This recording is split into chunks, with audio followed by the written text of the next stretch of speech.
Inoitwa Gift Tafira. Ndakazvarwa 7 May 1974. Ndogara pa 18281 Unit L Seke Chitungwizi. Dambudziko remazisa rangu rakatanga ndane 30 years 2014. Rakatanga ndichitanga ndada kuenda kubasa makuseni.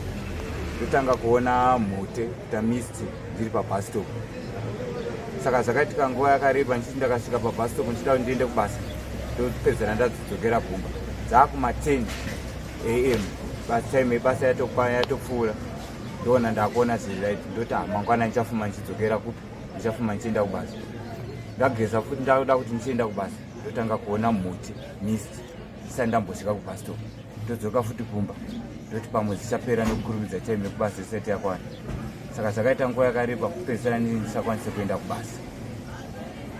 Chizoendawo kuzvipatarawo kuenda kuparenya twa kusekuru kaguru. Vakanditiwo nechirwere chepressure nemwe tsinga yakadambuka mumaziso mako.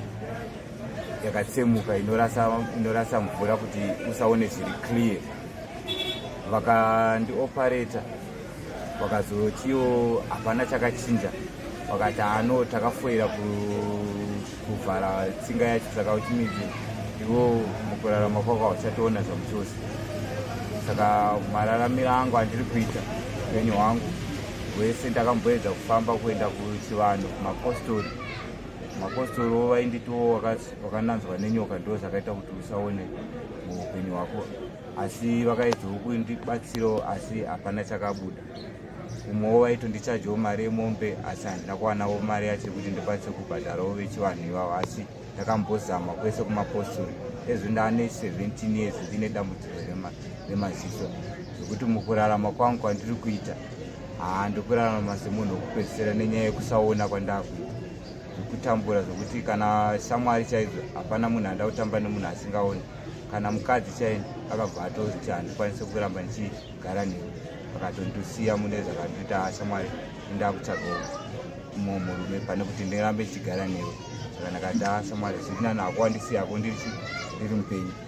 Saka ndiri kutambura kufamba chako ndiri ndega kuti ndikwanise kuti ndidaiso hapana chandichakwanisa kuita. Pandiri kugarawo ndogarawo pamba pamai asi ndakangopiwawo rume yekungoti ungogarawo asi uchizvionera wega. Kuti sadza chairo ndinototenga makandiri. Kana ndisina kutengesawo munhu wehunyo ndinotokwanisa kutora nenzara. Vakandiita operation. Vakati tida kuvhara tsinga yakatsemuka. Maziso mako ndoinorasa mvura ndoinoita kuti usaone zviri clear. Saka vakazondiudza ivo kuti vaona vandiita operation vakaona hapana chakachinja vakati aiwa. Saka isusu takafoira operation yataifungira kuti otherwise ndozvikuita kuti usaone zviri clear. Ndokuzomboendawo kumapostori vaitaurawo zvavanotaura kuti wakananzwa nenyoka wakaitwa sei chichi. Saka tida kuti tikunamatire zvipere teedza mutemo wakati takaita sei. Ndakaedza kuita zvakawanda ndakatenderera kuna vacho vamwe vacho vanonzi vane masimba mahombe asi but hapana handinawo zambuko randakakwanisa kuwana. Ndikamboendawo kuchivanhuwo vakandiita unofanira kubvisa mombe ichiredzwa wakakura uchichengetwa nambuya. Asi ndakati handisina mari yekutenga mombe zvakanzi aiwa neukumbirira nembudzi. Ndakaitawo zembudzi izvozvi asi hapana chakachinja. Ndambonzwa pane runyere kupero rwekutirwa makambokuvara ziso iro rokuruboshwe iro muchiri mwana mudiki.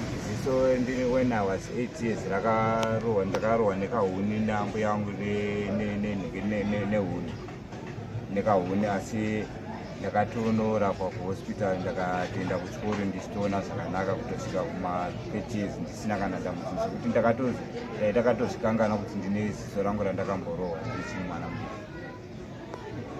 Ndakatozotanga kutozvifunga kuti saka sei ndori yarakambokuwara saka kuti pamwe ndo tsinga yacho yazotsemuka ndane 30 years nguva yese yanga isina kuti ndaita kufamba zvakanaka ndisina kana problem yemaziso kana kuchikoro ndakatoenda ndichitokwanisa kunyora zviri pablackboard.